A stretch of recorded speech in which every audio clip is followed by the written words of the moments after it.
Bonjour tout le monde, bienvenue dans le deuxième épisode de Octa News. Bonjour Simon. Salut à tous. Salut à tous. Donc on fait un peu ce podcast à la précipitation parce que Joël Alvarez vient d'annoncer sur Ouais. Twitter qu'il était out de son combat contre Benoît Saint-Denis, donc le 10 mai, dans une semaine à l'UFC 315. Ça faisait déjà quelques heures qu'on était préparé sur les réseaux, mais là il vient de le dire officiellement. Toi, qu'est-ce que t'en penses, Simon? Ta réaction à Là, je chaud? suis un peu pris. Je suis un peu pris de court là. En plus, au vu de ma dégaine, je suis un peu de l'entraînement, quoi. J'ai le sac entre les jambes carrément. Je suis dehors. Donc, je suis un peu pris de court. Moi, je suis déçu. J'espère qu'il y aura un petit remplaçant. Et puis voilà, hein, donc, ça sera de la déception, premières abords. Le remplaçant, normalement, il va y en avoir un. Il y a Benoît Santoni qui vient de mettre un post sur Instagram il y a une heure. Donc, une heure après que Ah Joël ouais? Alvarez, ouais, une heure après que Mhm. Joël Alvarez ait tweeté qu'il était forfait. Il a tweeté qu'il était bien arrivé à Montréal, prêt à affronter n'importe qui. Donc, je pense que ça sous-entend que l'UFC est en train de chercher quelqu'un en short notice.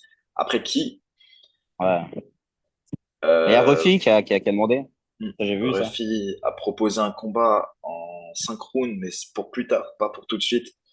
À une date Ah ouais? ultérieure. On a parlé de Greg Dawson aussi, combattant en 10-1 ou 11-1 à l'UFC aussi, pas encore dans le top 15, qui s'est proposé mais qui a dit qu'il ferait pas le poids. On parle aussi de Benil Dariush. Après, ce serait un peu Ah, ça compliqué, peut hein. être intéressant, ça. Ouais, mais incompréhensible. Est-ce que Dariush, qui est devant BSD au classement, va prendre le risque du short notice? C'est ça qu'il faut se dire. Ah, il y en a qui s'en foutent, hein. Il y en a qui s'en foutent. Il y en a qui s'en foutent. Donc voilà, maintenant le problème pour Benoît, c'est qu'il pourrait tomber sur un bourbier qui est pas dans le top, qui est loin dans les classements, des mecs comme Rebecki, comme Klein, des mecs comme ça, qui sont des bourbiers et qui rapporteraient rien à Benoît. Mais Mm. Benoît, je pense qu'il va accepter n'importe qui quand il propose pour ce UFC. De toute façon, il a pas Ah le choix, oui. je pense. Ben, de toute façon, il n'a pas le choix. Au vu de sa position, il sort sur deux grosses défaites. Euh, il faut qu'il se rattrape. Et puis, il a fait un gros camp d'entraînement à Pori. Puis là, il est déjà à Montréal. Bon, ça fait vraiment chier qu'il Ouais. ne combatte pas, quoi. Mais est-ce que finalement, ce Moi, serait j'aime pas bien. un nouvel arrivant de l'UFC? Est-ce que l'UFC, il signerait pas quelqu'un? Spécialement pour ce combat, on sait qu'il y a des combattants de backup. On sait qu'Axel Sola, par exemple, il avait été backup. Ah, Au cas où quelqu'un se blessait, il rentrait à l'UFC. Donc je pense qu'ils ont des combats de backup parce que dans ah, la carte, à part en lightweight, dans la carte, il y a, il y a que eux en lightweight, pardon.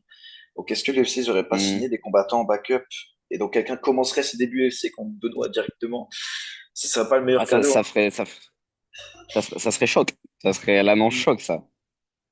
Ouais, Ah, en mais fonction de qui vient en backup. En fonction de je qui vient en pense que backup, si c'est un aussi. truc comme ça, ce serait juste une victoire entre guillemets facile pour Benoît. Mais est-ce que finalement ce serait pas bien que Benoît reprenne avec un gros KO, une grosse hype, et qu'il recombatte rapidement? Après, ça peut être un bourbier, hein. Ah, je pense Benoît, il que a pas ça ferait. Puis ça ferait du bien aussi à sa hype. Parce que là, bon, en France, on sait très bien que dès qu'un de nos combattants perd, on a le chic pour le délaisser un petit peu.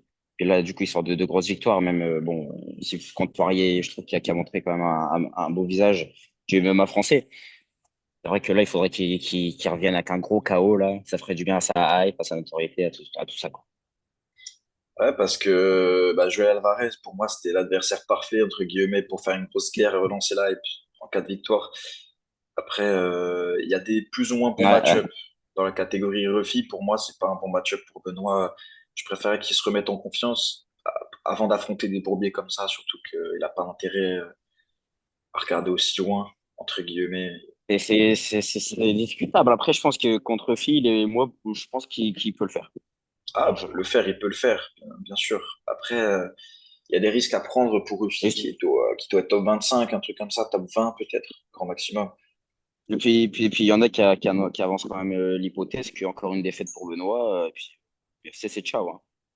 Ouais, c'est ça. J'ai vu C'est ça le ça, problème. j'ai vu ça passer. Donc, prendre un aussi gros risque, ça peut être à double tranchant. Ça peut être aussi bien, avec la grosse hype qui ira derrière. Ou s'il perd, ben, il y a le risque où l'UFC et Benoît, ça soit fini, quoi.